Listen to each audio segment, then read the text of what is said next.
అవును మామ, మాకు బద్రీనాథ్ ట్రిప్ స్టార్ట్ అయింది. చార్ధామ్ యాత్ర, ఛోటా చార్ధామ్ యాత్ర. దీని గురించి నేను ఏ టు జెడ్ ఇప్పుడు బద్రీనాథ్ గురించి చెప్తాను. ఇందాక బద్రీనాథ్ ఎలా వెళ్ళాలంటే ఇలాంటి డేంజరస్ రూట్లో వెళ్ళాల్సి వస్తుంది. కాబట్టి ఫస్ట్ మీరైతే ఢిల్లీ నుంచి రిషికేష్ చేరుకోండి. రిషికేష్ నుంచి మీకు మార్నింగ్ టైమ్స్ బస్ అవైలబుల్ ఉంటాయి. మ్యాక్సిమం ఓన్ వెహికల్స్ అవాయిడ్ చేయండి. మార్నింగ్ 11 వరకు వెహికల్స్ ఉంటాయి. సో చూసుకొని ప్లాన్ చేసుకోండి.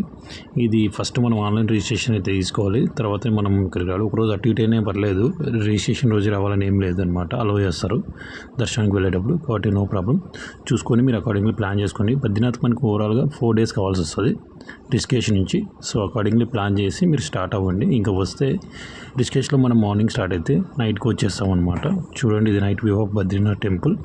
మనకు ముందర అలకనంద వెళ్తుంది, మనం చూడొచ్చు. మళ్ళీ ఇప్పుడు మీరు దర్శనానికి ఎప్పుడు వెళ్ళాలంటే మార్నింగ్ ప్లాన్ చేసుకోండి. మార్నింగ్ వెళ్ళారంటే మీకు ఆల్మోస్ట్ ఒక హాఫ్ అన్ అవర్లో అయిపోద్ది. నేను 4 o'clock వెళ్ళాను. నేను 4:35 కల్లా బయటకు వచ్చేసాను. తర్వాత మీకు దర్శనం అయిపోయినాక కొంచెం రెస్ట్ తీసుకొని ఇక్కడే మనకి కొంచెం దూరంలో బద్రీనాథ్ టెంపుల్ ఎదురుగా నిలబడితే రైట్ సైడ్ ఒక 200 meters వెళ్ళామంటే బ్రహ్మకపాలం ఉంటుంది. ఇది బ్రహ్మ యొక్క 5వ తల అనమాట. అని ఈగోకు ప్రతిరూపం. దీనికి నేను సపరేట్ వీడియో తీస్తాను మళ్ళీ ఒకసారి. కాకపోతే మీకు ప్లేసెస్ మాత్రం చెప్తున్నాను ఈ వీడియోలో. ఈ బ్రహ్మకపాలం అయిపోయినాక మనం వచ్చేసి బద్రీనాథ్ టెంపుల్ బ్యాక్ సైడ్ అంటే వెస్ట్ సైడ్ స్టార్ట్ అయ్యామనుకోండి. ఇలా బ్యూటిఫుల్ ప్లేసెస్ ట్రెక్ చేసుకుంటూ వెళ్ళామంటే అక్కడ చాలా ప్లేసెస్ ఉన్నాయి. ఏంటంటే ఒకటి పాతాళ గంగ, ఇంకోటి హనుమాన్జీ, ఇంకా ఓల్డ్ బద్రీనాథ్ టెంపుల్ అనమాట. అంటే ఈ టెంపుల్ పడకముందు ఇంకొక టెంపుల్ ఉండదు అనమాట, మెయిన్ టెంపుల్. అది కూడా ఉంటుంది. మ్యాక్సిమం ఈ ప్లేసెస్లోకి ఎవరు వెళ్ళరు. కాకపోతే మీరు వెళ్ళడానికి చాలా ట్రై చేయండి. ఇక్కడికి డోలీ కూడా అవైలబిలిటీ లేదు, నేను చూశాను. కానీ మీరు ట్రెక్ చేసుకొని వెళ్ళడానికి చూడండి, చాలా బ్యూటిఫుల్ ప్లేసెస్ ఉన్నాయి. ఇంకొక ప్లేస్ ఏంటంటే చరణ్ పాదుక. దాని గురించి కూడా నేను చెప్తాను. మీరు కానీ చాలా జాగ్రత్తగా ట్రెక్ చేసుకుంటూ వెళ్ళాలా, ఎందుకంటే ఇది -2 degrees ఉంటుంది అనమాట. నేను వెళ్ళినప్పుడు అయితే 2 degrees ఉన్నది టెంపరేచర్. కానీ ఇక్కడ వెళ్ళేటప్పుడు ట్రెక్ చేసేప్పుడు చాలా అలర్ట్గా కూడా ఉండాలి, ఎందుకంటే స్నో ఏ టైం వస్తుందో మనం చెప్పలేము అనమాట. ఇలా బ్యూటిఫుల్ ప్లేసెస్ ట్రెక్ చేసుకుంటూ వెళ్ళాక మీకు అక్కడికి వెళ్ళే ప్లేస్లో ఒక మెయిన్ ప్లేస్ ఒకటి ఉందన్నమాట. అదే చరణ్ పాదుక. ఈ చరణ్ పాదుక ఏంటంటే ఇదే చరణ్ పాదుక అనమాట. ఇది మహావిష్ణువు యొక్క పాదం అనమాట. ఆయన ఫస్ట్ ఇక్కడికి వచ్చేటప్పుడు ఇక్కడే కాలు మోపాడు అనమాట. ఇది చరణ్ పాదుక అంటారు. దీని గురించి నేను సపరేట్ వీడియో తీస్తాను, మీరేం వరి కావాల్సిన అవసరం లేదు. మళ్ళీ ఇది అయిపోయాక ట్రెక్ చేసుకుంటే కిందికి రండి. కిందికి వచ్చాక ఆ రోజు ఆల్మోస్ట్ ఆఫ్టర్నూన్ అయిపోద్ది. భోజనం చేసేసి లోకల్ షాపింగ్ చూసుకోండి.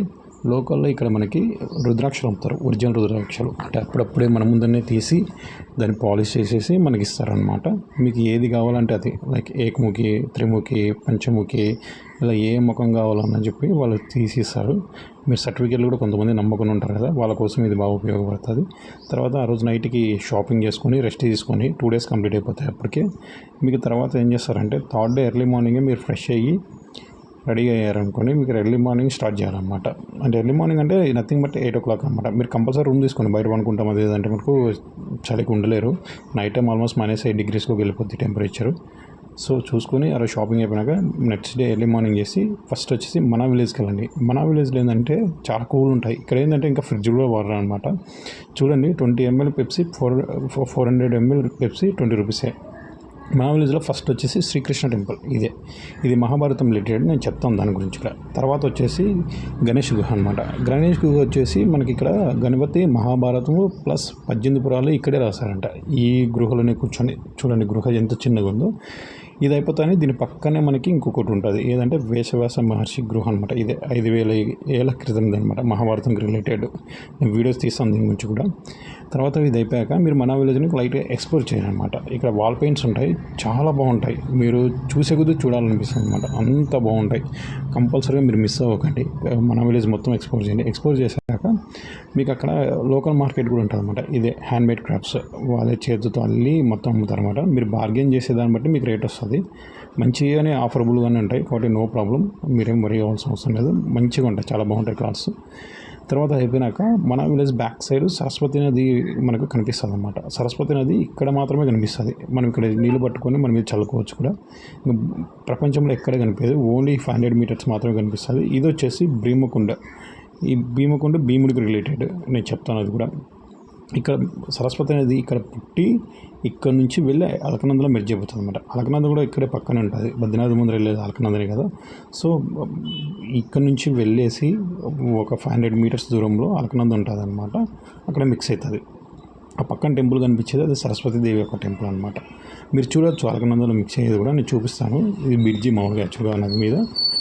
ఇక్కడ లెఫ్ట్ సైడ్ కార్నర్లో పైన కనిపిస్తుంది చూడండి మీకు, వాటర్లో మిక్స్ అయ్యేట్టుగా అదే అనమాట. అక్కడ మిక్స్ అయిపోద్ది సరస్వతి నది అలకనందతో కలిసి. ఇక్కడ మాత్రమే మీరు సరస్వతి నదిని చూడగలరు, ఇంకెక్కడ చూడలేదు, చూడలేరు కూడా, అదంతే. ఇంకా వచ్చేసి ఇది అయిపోయాక మీరు ఏం చేస్తారంటే మన విలేజ్ బ్యాక్ సైడ్ మనం ట్రెక్ చేసుకుంటూ వెళ్ళామంటే మనం వస్తారా వాటర్ ఫాల్స్కి వెళ్ళొచ్చు. అది చాలా బ్యూటిఫుల్ ట్రెక్కింగ్ అనమాట. చూడండి ఎంత బాగుంటుందంటే అంత బాగుంటుంది. మీరు వెళ్తే కానీ మీకు అనుభూతి చెందలేరు అనమాట. బ్యూటిఫుల్ హిమాలయస్తో వెళ్ళారంటే ఇది వచ్చేసి మనకి వాసుదేవునికి ఒక రిలేటెడ్ అనమాట.